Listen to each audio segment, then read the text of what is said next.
咧，我哋嘅工作咧，有好多時候可以俾人哋見到。我哋開心嘅時候都好啦，唔開心嘅時候都好啦。但我想講就係、你哋每個人都喺生活中有好多我哋同樣即係開心嘅時候啦。但係你哋好少會俾人發現到、見到。但係我哋一見到嘅瞬間咧，就好多人好似你哋咁樣會安慰佢啦。我就覺得好多謝大家。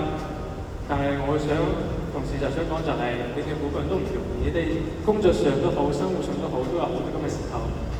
但係我哋冇唔可以及時咁樣喺你身邊咁樣安慰你哋。想講大家辛苦晒啦，大家一定係好多唔容易嘅地方。好似我之前講過，唔容易嘅事咧係唔可以比嘅。每個人佢都有自己唔容易嘅事，每個人唔容易嘅事咧都冇高冇低冇大冇細比嘅。對於自己嚟講都係好大件事嘅。所以咧，我就想講好多謝大家。我哋大家一齊努力，大家一齊開心咁講啦，好唔好？感謝大家今天過來。